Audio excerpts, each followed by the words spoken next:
untuk materi terakhir dalam perencanaan bisnis adalah kolaborasi bisnis.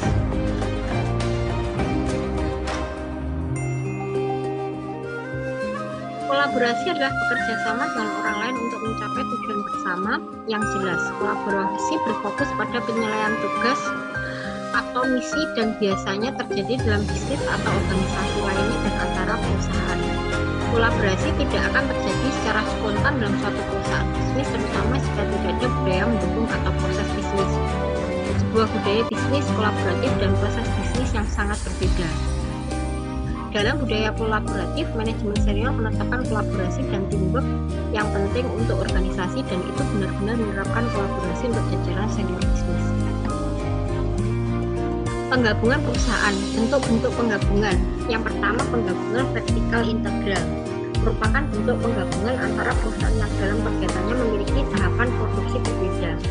Ada perusahaan, supplier, dan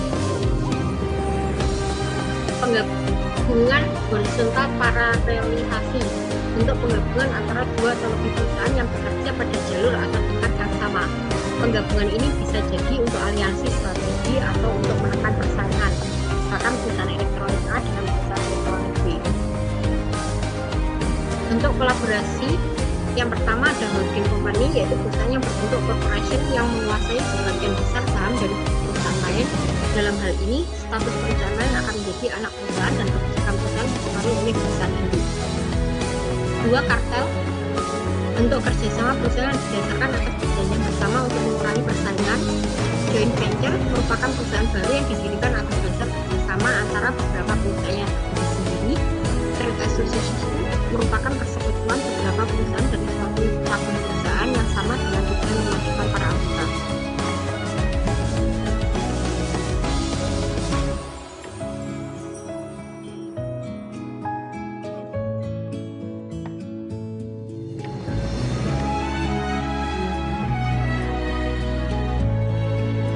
Akuisisi merupakan pengambil alihan sebagian saham perusahaan oleh perusahaan lain, dan perusahaan yang mengambil alih menjadi holding, sedangkan perusahaan yang diambil alih menjadi anak perusahaan.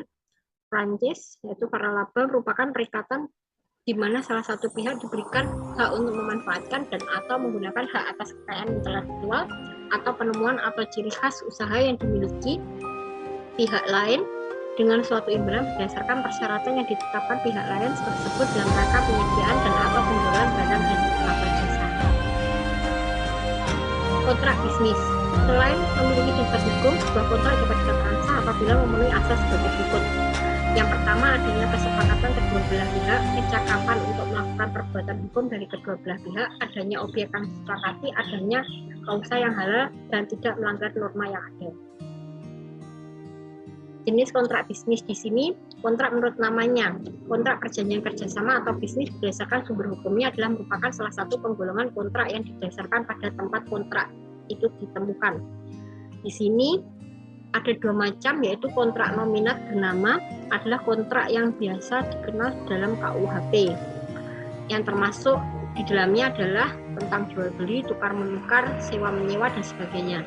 Kemudian ada kontrak innominat atau tidak bernama, kontrak yang muncul, tumbuh, dan berkembang dalam masyarakat, yang termasuk dalam kontrak innominat adalah perjanjian waralaba, leasing, disewa, dan sebagainya. Kontrak menurut bentuknya di dalam KUHP yang berlaku tidak ada penelitian secara sistematis tentang bentuk kontrak, namun apabila kita menelaah lebih dalam mengenai berbagai ketentuan yang tercantum dalam KUHP Perdata, maka kontrak menurut bentuknya dapat dibagi menjadi dua macam. Kontrak lisan atau verbal, yaitu kontrak atau perjanjian kerjasama dibuat oleh para pihak cukup dengan lisan atau kesepakatan para pihak, namun biasanya kekuatannya lemah.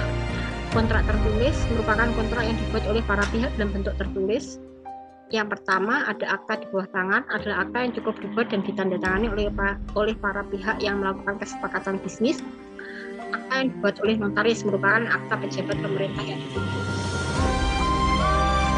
Ada pula kontrak timbal balik, merupakan perjanjian dilakukan para pihak yang menunjukkan hak dan kewajiban seperti pada jual beli sewa menjual. Kemudian ada perjanjian cuma-cuma, adalah didasarkan pada keuntungan salah satu pihak dan adanya prestasi dari pihak lainnya. Perjanjian cuma-cuma merupakan perjanjian menurut hukum hanyalah menimbulkan keuntungan bagi salah satu pihak dan tidak memberikan keuntungan pada pihak lainnya. Demikian materi kali ini. Ada kurang lebihnya saya mohon maaf. Akhirul kalam, wabillahi taufiq wal hidayah. Wassalamualaikum warahmatullahi wabarakatuh.